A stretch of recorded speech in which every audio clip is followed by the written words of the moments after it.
Hey guys, and welcome to today's first impressions video. Today we're looking at Dagon, which is a adaptation of the book by H.P. Lovecraft. As you can see down on the right hand side, they have got some DLCs already, and this game releases tomorrow on 24th of September. To call it a game is a bit loose in that it's more like an interactive story. You play through and you have to choose certain things, and there are some, you just enjoy the experience. It's really interesting. It reminds me a lot of a game that I played a few months back called The Shore, just with less gameplay elements, which isn't a bad thing. Like, it's something that I quite enjoy with these sorts of titles. It's done very well. The atmosphere is set very well. The voice acting is very good. But what I'm going to do is I'm going to jump into the options and show you what's available there. Then we'll jump into the game. Spoiler alert, there is going to be spoilers because, again, it is an interactive story experience. So just bear that in mind. If you don't want to see any spoilers to this game, you've essentially got my first impressions from it there. I would say that it is worth your time if it is something you're into. Options. We have our resolution, full screen, VSync, motion blur, which I've switched off, your gamma, your sounds. Now, with sounds, it starts out that sounds is at 100 and your voiceover is at 85.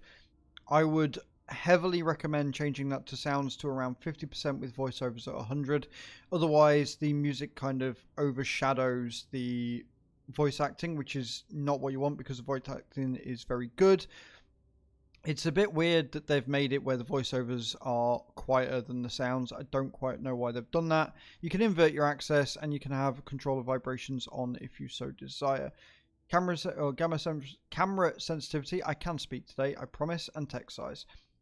That's really it. There really isn't a lot to discuss with this game, although what I will say is the game is very beautiful, but with the lack of moving parts, it doesn't really surprise me that you don't have that many graphic options. So let's jump in and see what the game's all about. Okay, we're in the game, and the first thing of note is that you can't actually move anywhere. The only thing you can do is you can look around as much of the game as you want to. Now, what I will say is that the game is actually eerily beautiful. I love the water effects and the light here. Obviously, each scene is different. Each scene captivates a different feeling and takes you through different parts of the book. And as you can see here, it does tell you, like, there is literally no challenge with this. It is just for you to enjoy the experience of everything. You've got your question marks here, which lead you to these informations and history of what terms are used in the game and therefore the book, which is really nice if you want to delve into it and really unlock what the game has to offer. You can, of course, go back to the main menu and check out all of these collections as you find them, but that's one part of it. And then the next part is where there is a circle, is to continue the story, and you move through the story as you go, and then you will see this voice acting. Now, what I will say is the voice acting is incredibly good. It's incredibly well done. It's very clear. The person they've chosen to act it is amazing. It really is good.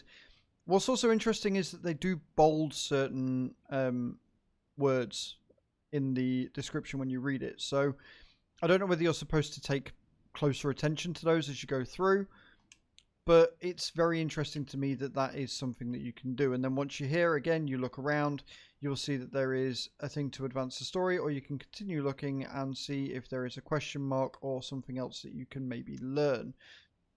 It's a bit jarring not being able to actually move and look around, but again, with the type of game that this is and what they're trying to accomplish, it makes sense. It works for what their creative vision is. As for how long this game is, I couldn't tell you. I don't know. This is just a first impressions video. But given its price point and most of these games, I would say it's anywhere between 2 and 4 hours. So if you want to sit down, let the game lead you through this story and learn about things as you go and really experience what they are trying to do, this could be the game for you. The DLCs again, look very good. I don't know what they add to it. I haven't got access to the DLCs on this one. But overall, it's a very niche category. A lot of people are probably not going to want this. They want a game that they can play. But certain people, myself included, I like games like this that lead you through a story and let you experience the story through a teller's eyes. I thoroughly enjoyed The Shore, although again, The Shore had a lot more gameplay than this does. But it's a similar sort of feel. The ambience, the graphics, the shadows, and the voice acting all comes together to tell this really very interesting story in a way that only a game can. But there you are, guys. That is my feeling on this game. Let me know in the comments down below whether it is something that you would like to experience for yourselves, or whether you're going to give it a pass this time. Don't forget to leave a thumbs up on this video as well, and subscribe if you haven't already. Thank you very much for watching, and I hope to see you all next time. Ciao, ciao.